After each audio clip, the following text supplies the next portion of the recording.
नमस्कार, तुमच्या सर्वांचं स्वागत करतो आपल्या चॅनलवर.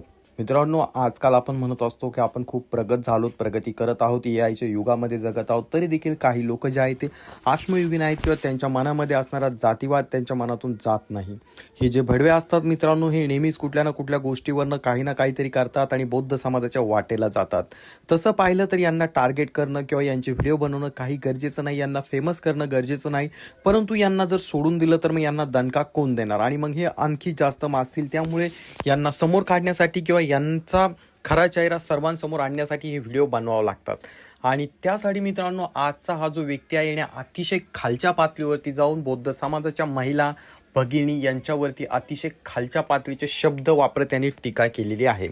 तर तो नेमका काय म्हणाला हा भडवा आपण पाहणार आहोत. परंतु तत्पूर्वी तुम्हाला सर्वांना विनंती असेल, चॅनलवरती नवीन असाल तर चॅनलला नक्कीच सबस्क्राईब करा. सर्वात अगोदर तुम्ही त्याचा व्हिडिओ पहा, तो नेमका काय म्हणतो. तुमच्या माई जेबी मोहिले मी टाकतो, अट्रॅसिटी टाक तुझ्या माईला जो जामीन होईल ना, आज नाही जाते उद्या जामीन होईल, 15 दिवसाला होईल, 3 महिन्याला जामीन होईल.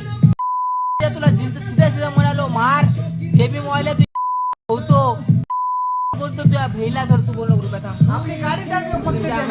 तुम्ही हा व्हिडिओ पाहिला ज्यामध्ये हा जो व्यक्ती आहे अतिशय खालच्या पातळीवरती त्या ठिकाणी टीका करत आहे. बौद्ध समाजाच्या माता भगिनींना तो टार्गेट करत आहे. त्यांना त्या ठिकाणी अतिशय अश्लील त्याचे विचार त्या ठिकाणी तो प्रकट करत आहे किंवा तो अश्लील विचार त्या ठिकाणी बोलून दाखवत आहे. त्यामुळे बौद्ध समाजामध्ये अतिशय मोठे संतापाचं वातावरण आपल्याला पाहायला मिळत आहे. जो कोणी असेल याचा लवकरात लवकर ऍड्रेस तर मिळणारच आहे, परंतु याचा पार्ट 2 देखील आपल्याला लवकरात लवकर पाहायला देखील मिळू शकतो. कारण या किड्याने जे आहे अतिशय खालच्या पातळीचे शब्द वापरत माता भगिनींना टार्गेट केलेला आहे.